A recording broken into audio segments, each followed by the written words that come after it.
पति अपनी पत्नी के साथ प्लानिंग करता है कहीं घूमने फिरने की। पत्नी जो कि काफी समय से कहीं गई नहीं थी घूमने फिरने, पति की इस बात को जब सुनती है तो सुनकर काफी खुश होती है। अब उसे क्या पता था, पति के दिल दिमाग में तो कुछ और ही चल रहा था। पति के दिमाग पर तो गर्लफ्रेंड का भूत सवार था कि कैसे पत्नी को रास्ते से हटाना है और कैसे गर्लफ्रेंड को पत्नी बनाकर घर में लेकर आना है। पति 21 वर्षों के रिश्ते को तार तार कर डालता है। अपनी पत्नी की अपनी गर्लफ्रेंड के चलते निर्मम हत्या कर डालता है। पति पत्नी का रिश्ता 7 जन्मों का बंधन, और जैसे ही कोई तीसरा एंट्री करता है, चाहे उसमें फिर आदमी हो और चाहे फिर औरत हो, और वहीं जहां महिला की लाइफ में कोई व्यक्ति आता है तो महिला अपने पति के लिए इतनी क्रूर हो जाती है कि अपने पति की निर्मम हत्या कर डालती है। और वही पति जब कोई गर्लफ्रेंड आती है उसकी लाइफ में, उसके प्यार में इतना पागल हो जाता है कि वह भूल जाता है कि यह मेरी पत्नी है और उसकी निर्मम हत्या कर डालता है। रिश्ता चाहे फिर एक दिन पुराना हो और चाहे फिर वर्षों पुराना हो, और चाहे फिर रिश्ते में क्यों ना बहुत बेशुमार प्यार मोहब्बत हो, और वही पति अभी 6 महीने ही हुए थे अभी गर्लफ्रेंड को लाइफ में आए, और 21 वर्षों के रिश्ते जहां पत्नी अपने पति को दिलो जान से प्यार करती है, आंख बंद करके भरोसा करती है, और वही पति अपनी पत्नी की हत्या कर डालता है बड़ी बेरहमी से। चलिए दोस्तों, इस कहानी को हम विस्तार से जानते हैं कि आखिरकार पूरा मामला क्या है। नमस्कार दोस्तों, मैं माला सियाल चैनल पर आपका स्वागत है। दोस्तों, वीडियो में आगे बढ़ने से पहले आपसे एक ही रिक्वेस्ट है, चैनल को सब्सक्राइब कर ले ताकि आने वाले वीडियोस की नोटिफिकेशन आपको मिलती रहे। तो चलिए शुरुआत करते हैं। उत्तर प्रदेश का बदायूं जिला, थाना क्षेत्र वजीरगंज, उसी के ही अंतर्गत एक गांव लगता है बयोली। बयोली गांव में रहने वाला 50 वर्षीय ओम शरण, ओम शरण अपने परिवार के साथ रहता है। परिवार में पत्नी अमरावती, जिसकी उम्र लगभग 38-40 होती है, और वहीं 2 बच्चे होते हैं। बेटी जिसकी उम्र 19 वर्ष होती है, और वही बेटा जिसकी उम्र 15 वर्ष होती है। और जो ओम शरण है वह शादी ब्याह में डेकोरेशन का काम करता है, और कामकाज भी काफी बढ़िया चलता है। घर परिवार में सब कुछ बहुत बढ़िया चलता है, एक हैप्पी फैमिली होती है। और वहीं पति पति की मुलाकात एक लड़की से होती है जो बरेली की ही रहने वाली है, और जो कि ओम शरण से उम्र में 15 साल छोटी है, जिसका नाम मन्नत होता है।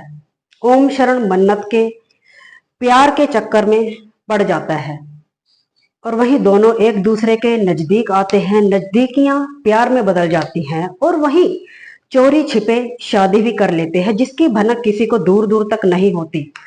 और वहीं ओम शरण जब मन्नत को घर लाने की बात करता है तो मन्नत इनकार कर देती है और बोलती है कि पहले अपनी पत्नी को रास्ते से हटाओ और तभी मैं उस घर में आऊंगी। और वहीं पति लग जाता है फिर अपनी पत्नी को रास्ते से हटाने की प्लानिंग में, जद्दोजहद में।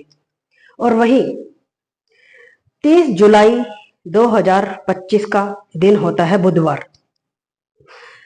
रात को ही मंगलवार को जैसे ही खाना पीना वगैरह खा लेते हैं तो रात को अपनी पत्नी से बात करता है कि तुम्हें बहुत दिन हो गए कहीं घूमे हुए, चलो कहीं घूमने चलते हैं। और जो ओम शरण होता है वो थोड़ा भक्ति करने वाला इंसान होता है, थोड़ा धार्मिक टाइप का इंसान होता है, जो पूजा पाठ में काफी विश्वास रखता है। और वहीं पत्नी से बात करता है कि क्यों ना पूर्णगिरि के माता के मंदिर में चले। और वहीं पत्नी जब पति की इस बात को सुनती है तो सुनकर काफी खुश होती है, और फिर बोलती है कि क्यों ना बच्चों को भी साथ ले चले, वो भी दर्शन कर लेंगे। तो वहीं पति इनकार कर देता है कि बच्चों की पढ़ाई वगैरह खराब होगी, हम दोनों ही चलते हैं। अब पति के दिल दिमाग में तो कुछ और ही चल रहा था, वो प्लानिंग बना रहा था पत्नी को रास्ते से हटाने की। और वहीं बुधवार की सुबह ही वो निकल जाते हैं बदायूं से, और जैसे ही पूर्णगिरि के मंदिर जाते हैं, सुबह ही दर्शन वगैरह करते हैं। और वहां बरसात वगैरह भी काफी हो रही थी, पहाड़ी इलाका था, और जो लोग वगैरह है कम ही आए हुए थे दर्शन करने के लिए बरसात के चलते। पूरा दिन घूमते फिरते हैं, और वहीं रात के 9:15 बजे की उनकी रिटर्न की ट्रेन होती है। ट्रेन पकड़ते हैं, जैसे 1 से 1.5 घंटा हो जाता है उन्हें, तो ओम शरण अपने साले को फोन करता है, जो कि बरेली जिला के एक जगह लगती है आंवला, और उसी में ही एक गांव पड़ता है मोतीपुरा। अपने साले को मोतीपुरा में फोन करता है और बताता है कि हम पूर्णागिरी माता के मंदिर से आ रहे हैं और मुझे तुम्हारी आगे के सफर के लिए बाइक चाहिए। अब साला भी जब अपने जीजा की बात को सुनता है तो वो बोल देता है, कोई बात नहीं जीजा जी, आप आ जाओ, कोई बात नहीं। और वहीं जैसे ही मोतीपुरा में दोनों पति पत्नी पहुंचते हैं और वहां जाकर दामाद की काफी खातिरदारी होती है, खाना पीना बनाया जाता है घर में। और वहीं व्यक्ति के ससुराल वाले उसे काफी रोकते हैं कि रात काफी हो रही है, लगभग रात के 11 बज जाते हैं, रात काफी हो रही है और तुम सुबह ही चले जाना। और वहीं दोनों ही पति पत्नी जिद करते हैं कि नहीं, अभी तीर्थ स्थान से आए हैं और रात को यहाँ रहना ठीक नहीं, क्योंकि अगर कहीं तीर्थ स्थान से आए तो कहीं भी रास्ते में रुकना नहीं चाहिए। और वहीं ससुराल वाले भी बात को मान जाते हैं और बोलते हैं, जैसा दामाद जी तुम ठीक समझो वैसा ही ठीक है। और वहीं अमरावती भी बोलती है कि अगर रुकने की ही बात है तो मैं कल सुबह फिर से आ जाऊंगी। और वहीं वहां से लगभग रात के 11:40 पर रवाना हो जाते हैं अपने साले की बाइक लेकर, और साथ में सुरक्षा के लिए एक हथियार भी ले लेता है, बांका टाइप का जो होता है, फरसा टाइप का, उसे साथ में ले लेता है। लगभग अभी 15 से 20 मिनट की दूरी पर ही गए थे, रास्ते में एक गांव लगता है उसेता। जैसे ही वह दोनों बाइक पर उसेता पहुंचते हैं और आगे 4-5 बदमाश आ जाते हैं और उनकी बाइक को रोक लेते हैं और वहीं लूटपाट करते हैं। और जितने भी अमरावती ने गले में मंगलसूत्र पहना होता है, कुंडल पहने होते हैं, वह लूट लेते हैं और उसकी जो हथियार होता है फरसा, उससे अमरावती की हत्या कर डालते हैं। और जो ओम शरण होता है वह अपनी पत्नी को काफी छुड़ाने की कोशिश करता है और उसे भी काफी चोटें आ जाती हैं और उसके कपड़े तक फट जाते हैं। और जो बदमाश होते हैं लूटपाट करके अमरावती के पास लगभग 10-10.5 हजार रुपए भी होते हैं, वह भी लूट लेते हैं और वहां से फरार हो जाते हैं। और वहीं घबराया हुआ ओम शरण अपने साले भगवान दास के पास फोन करता है और पूरी बात बताता है। और वहीं ससुराल वाले जब इस बात को सुनते हैं तो सुनकर हैरान हो जाते हैं, उनके पैरों तले जमीन खिसक जाती है और तुरंत घटनास्थल पर पहुंचते हैं। और वहीं ओम शरण अपने एक दोस्त अनिल यादव को भी फोन करता है और उसे भी पूरी घटना बताता है और अनिल यादव भी वहां पहुंच जाता है। और वहीं फिर ओम शरण पुलिस को सूचित करता है, पुलिस भी घटनास्थल पर पहुंच जाती है और घटना का मुआयना करती है। और वहीं पुलिस जब ओम शरण से पूछताछ करती है तो ओम शरण बातों को काफी घुमा फिरा कर करता है और वहीं पुलिस को शक होता है, लेकिन पुलिस के पास अभी कुछ प्रूफ नहीं था। जब प्रूफ नहीं था तो उसके आधार पर अभी कोई सख्ती से पूछताछ भी नहीं हुई थी।